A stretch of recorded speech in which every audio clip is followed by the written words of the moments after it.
Good afternoon, ladies and gentlemen. Welcome to the exciting and everything and amazing Propagandacast with me, your host, Imperial Dane, the one and only master propaganda hero of defender of the fatherland, off you to 2v2 straight from the new patch. Yes, a lot of 2v2s lately because, again, post hotfix, no 1v1s really, and, well, I've yet to get any 1v1s either here. Well, at least the only one I got was a bit too short, unfortunately. So, we're off here to 2v2. In the northwest, it is Nicko, aka Nicko. I'm going to call him Nicko for, well, advertising purposes. Fighting here for the German army, Deutschland alongside its Hybroq, forming up here with the 26th Panzer Division. Straight to Mechanized there for Nicko. In the southeast, we have DanielD and we have Monsieur Nathan, or we just call him Nathan, fighting here for a British-American task force with the 53rd Infantry Division supporting the US 1st Armoured Division in an attempt to circumvent some German strong points south of Monte Cassino. We got advanced infantry up for DanielD here, right off the bat, and we of course got Nathan here with the Australians because Nathan has an absolute big thing for Australians. Sampling northwards here, we got bike rushing force the Panzer Pioneer and so. Kettenkratting southwards, we've got machining Iran, we got the Pioneers, they're all heading southwards as well here. Kettenkrat slowly scouting, in fact. Steady as she goes across the board. As always, a big hearty thanks to my patron supporters for the continued generous and absolutely wonderful support of the Propagandacast, but certainly much harder to make all these videos. A big thanks and a big hearty thanks to keep commenting and liking on my videos. Helps out immensely with the YouTube algorithm. Sapsies are pressed, our scouts are pressed, quickly routed, Pioneers pulling in, grab the southern fuel pump with the Kettenkrat, I've scored a grab the nation's point, Grenadiers on the way therefore. Nicko up north, Panzers moving, and we got the Panzer Pioneer versus Sappers, Sten guns versus CoH3 bolt action rifles, of course, informed for the Germans, despite the impressive might of the CoH3. Can't really match a Sten gun at close range. Bike joining in, Panzers moving forwards, shooting back those verdammten Inselaffen with the power of the Third Reich. Can crouching back in the south, supported by the MD42 team, even as here DanielD is sneaking around the German hard point there. We got a 250 half take out here for Hybroq. Sneaking up there, good play there by DanielD. They've got units up for him as well. And another Grenadier escort there for Nicko. Machining gun opening up here. Grenadiers moving from the other side. It's going to catch Ralph squad here.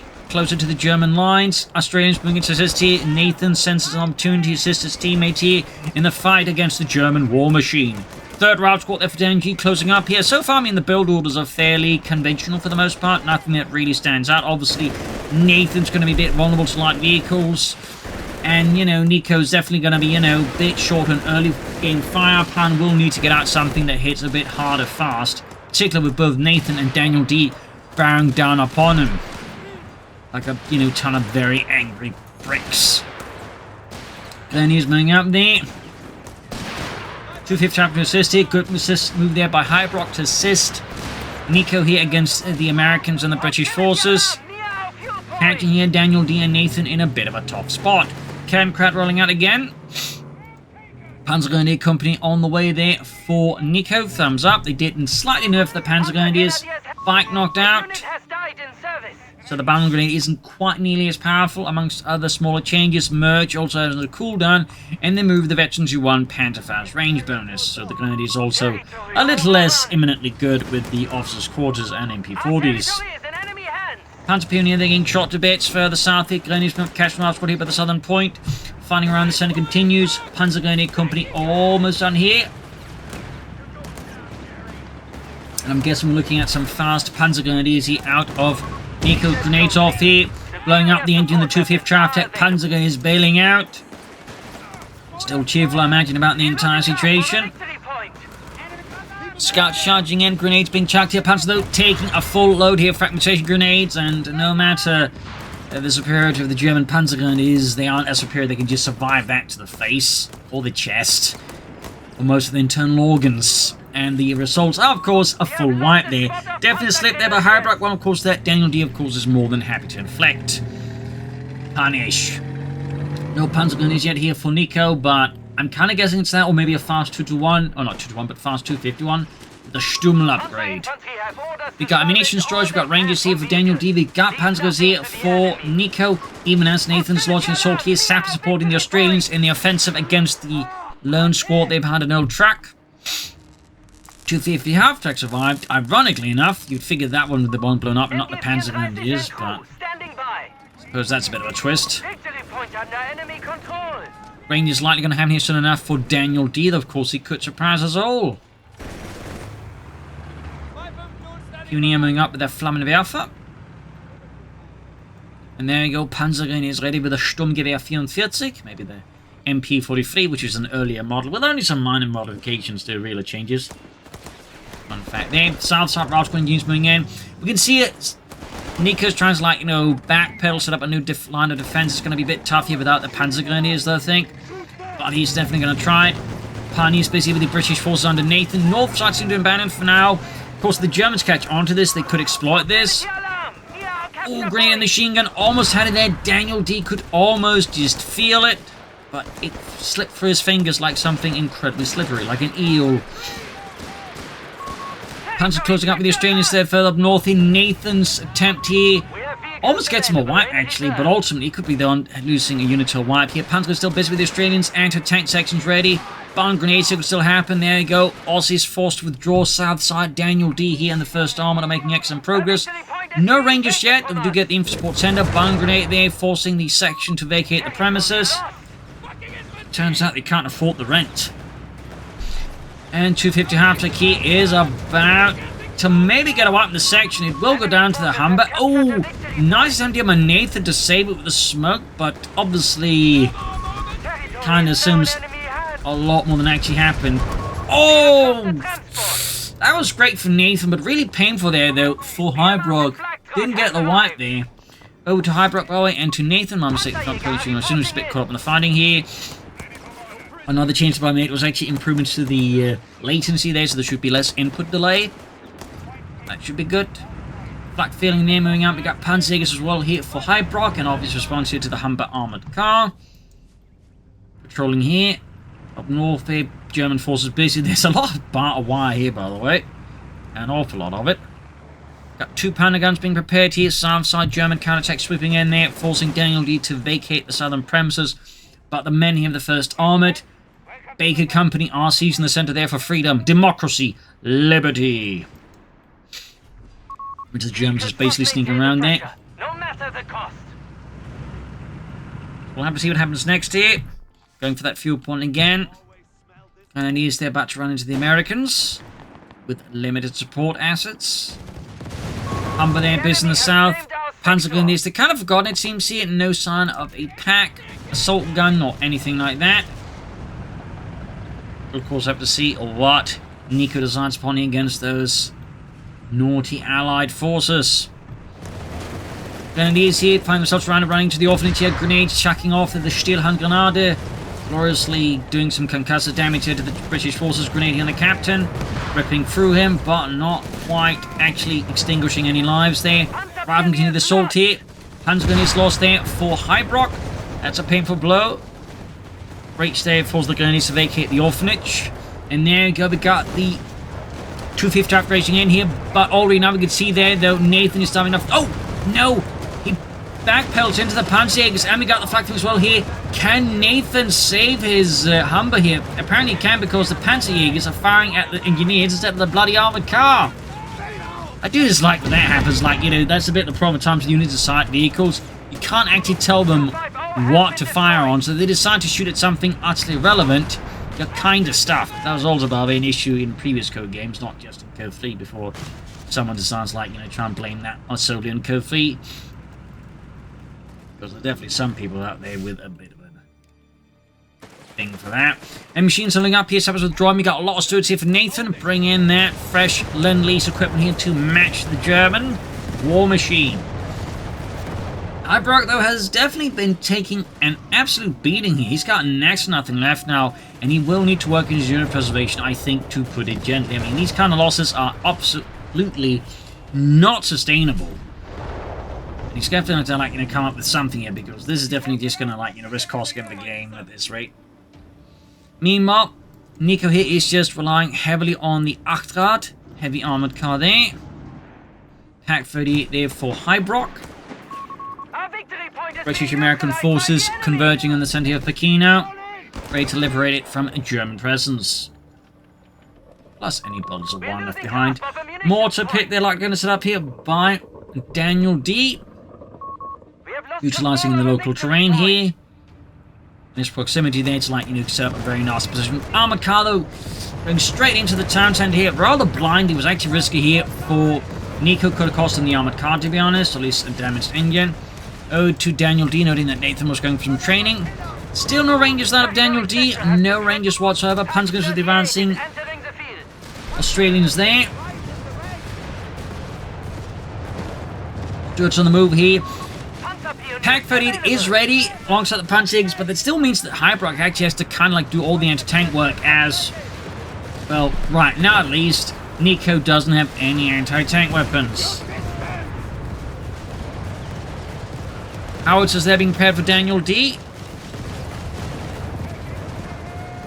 So that seems to be his plan. The range is just artillery, which certainly is very American. Up northeast, sappers and anti-tanks try to get a drop in the fuel pump machinery positioning here to try and make it harder to get flanked, or at least to bait Nathan in there, and apparently Nathan takes the bait. But unawares, of course, here to Hybroq, there's a bit of an extra trick here. That is an armoured car, the Greyhound, moving in, forcing the machine to withdraw all the way. Pack 40 has arrived here for Nicko. We also got the Panther there, sort of unlocked. So I'm guessing a Panzer company near future, and then of course trying to hold on desperately for dear life until you call in a Panther.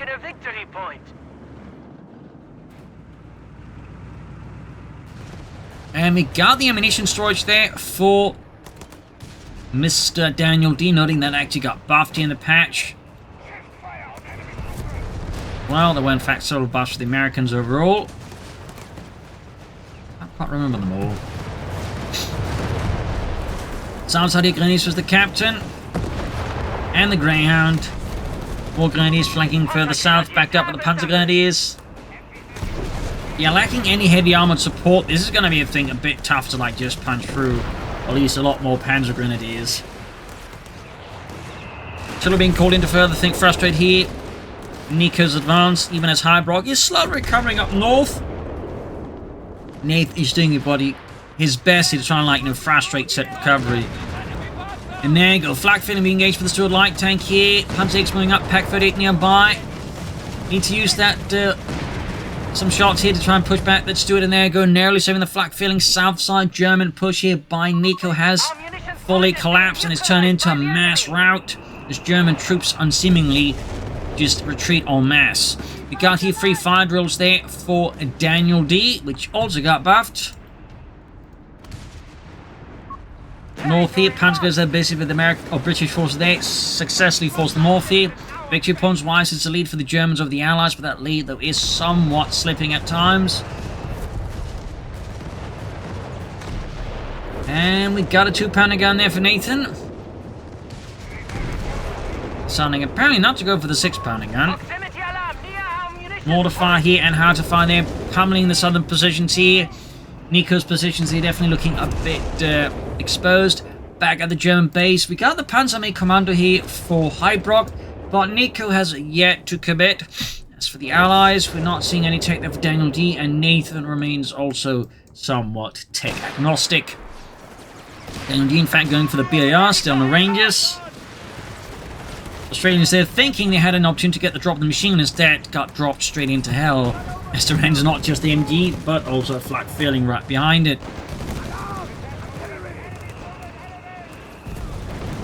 Pack 38's there on the way for, or Pack 46 there for Nicko. Troops being pushed out here. Panzer gets wiped and an anti-tank rough drop there. Couldn't even see a wipe on the Panzer Grenadiers. That's going to be extra painful here for Hybroq. And certainly is significantly frustrated his attempt to recover after those previous painful losses. He's holding his line here. We could see finally here Nicko moving into assist Hybroq here, as I think Nicko realizes Hybroq's situation is starting to look a bit perilous. Archives are engaging the ground. We got airburst shells there, trying to flash out the Germans.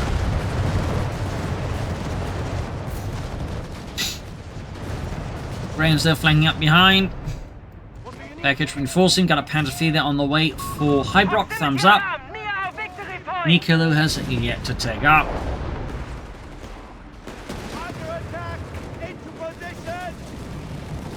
There you go, diving in. Greyhound there looking to further escape here. Stuart's flanking further south centre. British an American force there. I mean, it's mostly Americans at this point, holding the south center. South side is kind of wide open, and theoretically these artillery pieces and such are open to a push, but Nicko right now doesn't really like the forces like significantly utilize this. You know, no tanks, for example, which Dukes. Up north here, Grey and there being punched to death here by the Arctards. We got the Infantry there ready for Hybroq. And Nathan, meanwhile, has yet to also take up there. Both Allied players seem fairly comfortable with where they are tech-wise at the moment. Arctar's about to get knocked out. Stood moving in here. And with this, failed to get the Grand knocked out. Kosk and Arctar might even lose the second one as well here. So this definitely kind of not working out for DanielD. Bit risky in some respects, but yeah. That said, this could turn around and get Arctar down, but if it loses Stewart, that's obviously going to be less smooth. And there goes Stewart down, but even then, 2 Arctards for Stewart is like fairly still decent economics there for DanielD. Not amazing, but you know, solid. Further south here, Panzer's dealing with Rifle. We could see a wipe here. Assault Rifles, though, of course, doing their part for the Faserland. Almost got about the Rifle squad here, bet you too cheap. And, oh, can he get the wipe? No. Good luck there for DanielD. Exceptionally so, we got Nathan with the foot guards. And up north here, British forces with a bit of American assistance are punching through here Hybroq's positions again. Hybroq, having lost his Panther fleet, is now going for the Stukas first, probably responsible for all these anti-tank guns, including one that Nathan clearly managed to grab off Hybroq's hands.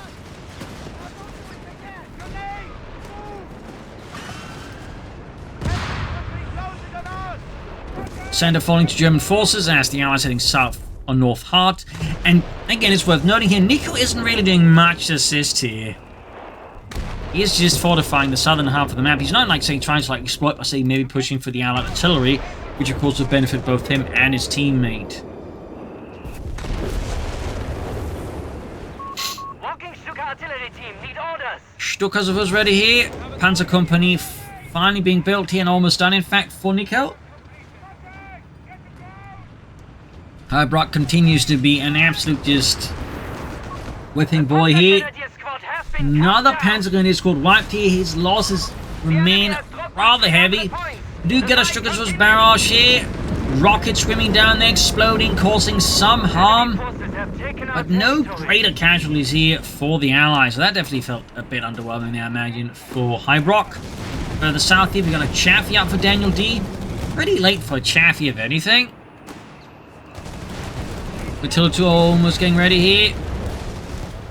Rifle moving in.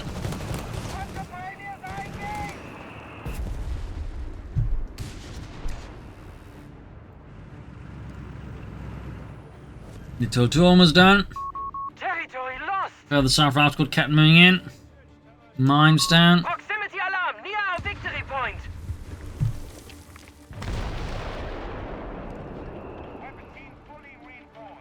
Fresh search into the center here by the Allies. We got Matilda 2 ready for Nathan. Of course, equally has tagged up here.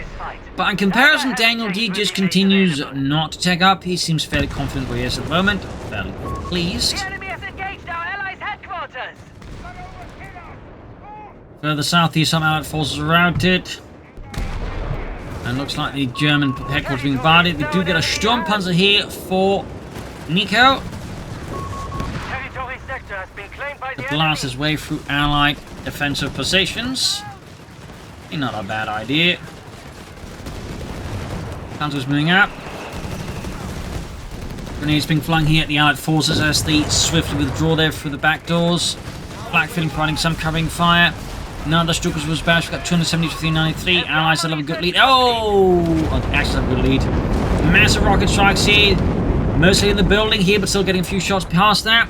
Matilda's now providing a strong boost there of British steel to Nathan's forces, allowing him to overcome the German menace through British ingenuity and endurance. The Grand Swing southwards there, we've got minefields, those ruining all of Nicko's fine minefield there. All that work, all those shits and mina, ruined. Allied forces heading out. Mines going off and whatnot. Sturmpanzer moving forwards here. 270 versus 378. There you go, massive Allied blob from the Sturmpanzer. That ends up going a lot better for Nathan than it could have. Could have gone a lot worse for sure. That is a small blessing there. Mines exploding. A lot of mines that just, again, carefully laid down by Nicko, just being ruined. Over here to DanielD and to Mr. Nicko. Heading northwards with the Greyhound. Got an interesting enough for DanielD. South side, Captain busy here. We got the streams running back, and we got a Panther on the way there for Nicko. We got the mobile repair stations that obviously not half take advantage of this. Lady Vespers. If not, we'll have to see. Then he is still getting absolutely ripped apart here. Territory lost. Losses piling up. Casualties never ending. North here we got the Gremlin Forts, Panzer Wing southwards, Panther halfway done. Rifleman on the move here. We got the Sturmpanzer again advancing, anti-tanks are firing, failing to hit this massive block of steel that, you know, designed to knock down houses and is almost as large as a house. A small house, but you get the idea. Captain falls back. Stuggers' barrage here, but the Stuggers of is not exactly something used to like knock out enemy emplacement. That's more the job of a naval effort, like, you know, tanks. It's like more directly engage. Would not use the Stuggers of for that. That's quite frankly not going to be effective. Meanwhile, the Panther though has arrived here for Nicko, the Panzerkampfwagen 5 Ausführung D, only his model, and we got a target tank here though for Hybroq. Hoping to turn the tide with German steel. Here's the 404th Schwere Panzerabteilung, provides some heavy armor support. We got munition surplus there for DanielD's infantry. Crusaders for Nath. We got 270 to 325 here. Allied forces have managed to triple cap here on the Germans. And we got some 6-pounder gun conversion there for Nathan's Crusaders. German armor with infantry supporting southwards here. We got the Danish tanks going great hit on the steel Panzer Australians though. Massive hit counters, bruises have very much been shuffled off this mortal coil. Grenadiers Panther moving in. Sturmpanzer continues to draw a lot of fire. Panther is also drawing in. We do have the Vesper as an option here. Grenadiers almost being knocked out. We got survival training here for Mr. DanielD. And a wipe there on Nicko's Grenadiers, leaving just with one Grenadier squad and one Panzer Grenadier squad. Rather significant casualties. Up north, Tiger tank withdrawing from an initial appointed route, it would appear.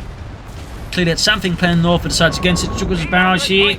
Looks like Hybroq is going to try and assist his teammate. 2-pounder gun crew there is being devastated by the massive German rockets. Tiger tank there, suffering some kind of discombobulation there. Artillery fire hits directly. Vector 2 on there. Up north here, Greyhound continues to be nuisance. You can see here that Hybroq is forced to withdraw the north side. Center there, he's trying to make progress, but is also encountering severe resistance.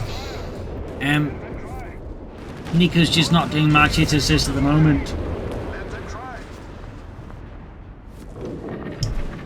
Support elements, so I'm guessing a Nebelwerfer. I mean, he could go for Stugs, but I'm definitely sensing a Nebelwerfer, of course.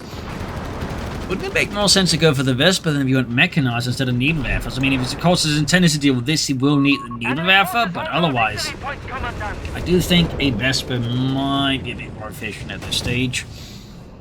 But I digress. Sturmpanzer withdrawing here. The enemy is winning this battle. Germans starting to get back onto the victory points here. Also feels like they're both operating with each their own separate plans and aren't really coordinating as a result. Whereas the Allies clearly at this point are very well coordinated. Which definitely makes it harder for the Germans to like, make any significant gains. But there you go, in the south side. Nicko's moving forwards. German infantry supported by German armor are making the attempt here. Anti-tank running covering fire here. We're losing grasp of a munitions point. Mines exploding here. Matildas, Chaffies, Crusaders, anti-tank and rifle all here. Sturmpanzer, Team Veterans who won. Tiger tank remains utterly inert there, as Hybroq seems to have slightly tuned out. 270 to 222 here. Allies now have a definite lead over the Germans, and it is growing by the moment. Might see a Panzer support wipe here. Tiger tank for Hybroq finally moved that has been repaired. Panzer Grenadiers, they're close to meeting total extermination here by Allied hands. Sturmpanzer, oh, Tiger moving up the center. That's not a Sturmpanzer.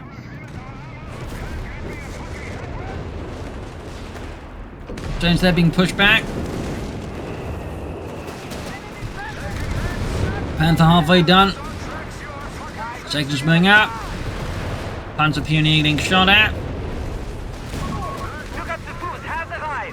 Another Stukas here out of Hybroq. I don't think that's necessarily the best choice here. Again, there's obviously some support weapons, but I think tanks and more infantry would do Hybroq more good than another Stukas. Like, you know, it's two of them, which again is going to certainly do some impacts here and there, but will it help against the tanks? Oh, not so much. Stormpunch moving up here for the ally. It's going to sneak in a 150mm shot there.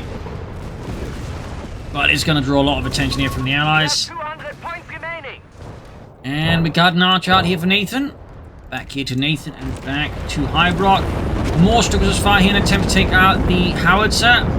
Again, it's a long and slow process.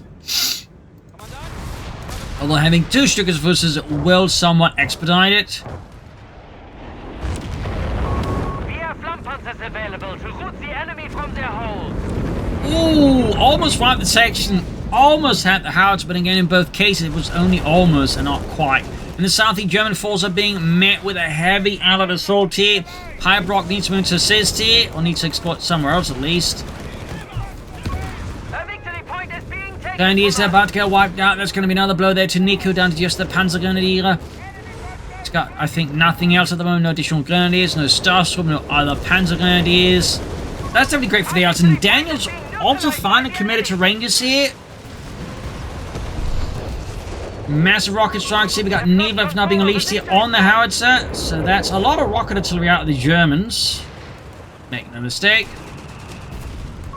Even as Allied armored force here bashing the way here through the southern front line. We can see here that Nicko is being steadily pushed back here by DanielD and Nathan's combined Allied efforts. And up north here, we got a dive by the Greyhound sneaking in there. Going for the Stukas. A devious move there by DanielD, almost getting the Stukas. 2 thumbs up. That was bloody great. Of course, it would have been great if he actually managed this one Stukas, but, you know, details. Target engaging, Sturmpanzer engaging. We've got the Archer they're supporting. 6-pounder guns here. Sturmpanzer needs to withdraw. Panther also needs to vacate the premises. Machine gun team swapped out. Flag 36 stuck at that first barrel. Yes, like just so much going on here. Things are intensifying by the moment. More rocket strikes here. More casualties. Tank knocked out with the Stukas. Flag 36 has arrived in the field now. Ready to provide the German army with that necessary boost of 88mm of firepower that you need on top of the Tiger tank. Panther being hauled back for repairs. The engine fuming. But the Allies are definitely beating out the Germans. Here we got 270 versus 108. Something needs to change that with the German victory point situation. It needs to happen soon. Confirmed. We have 100 points remaining. Armoured, it still have more to pick as well. D-up, flak filling setting out. But the Germans seem to like kind of ignore the north side. They're very much focusing center-south now, which is where the Allies are most heavily concentrated. Obviously, not what I call an ideal move. Unless, of course, with the Allies, in which case the Germans just feeding, you know, the infantry unit strength like, you know, your main hard points is pretty good. In the center there, Tiger tank. Oh, catching a massive horde here of Allied troops there. Looks like Nathan did get a bit lucky there.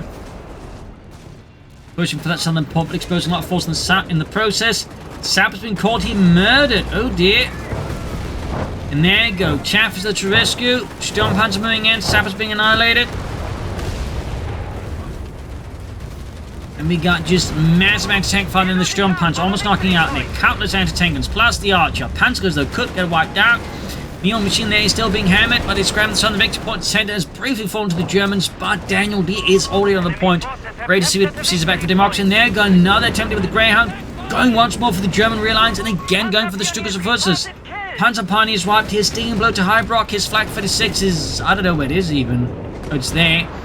Almost got the Stukas. We got smoke being deployed here by Hybroq in a feverish attempt to save his rocket artillery from the reach of the American Greyhound. And there you go, narrowly saves it. Close call. That said,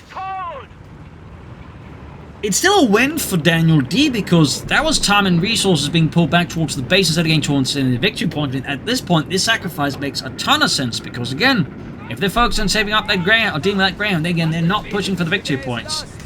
And there you go, GG, game over. A nasty loss here for the German forces. Partly, I think, due to lack of coordination between the two German players, but also at times, I feel like they got a bit too tunnel vision, whereas the Allies, I think, maintained, I think, both better coordination, but also just a better overview of the battlefield, and were just able to that way exploit any opportunities much better than the Germans. So there you go. Hope you enjoyed this match. You'll learn something from it. If you did, subscribe, like, share, comment. This is Imperial Cheers, and see you all tomorrow for another episode. Bye, everyone.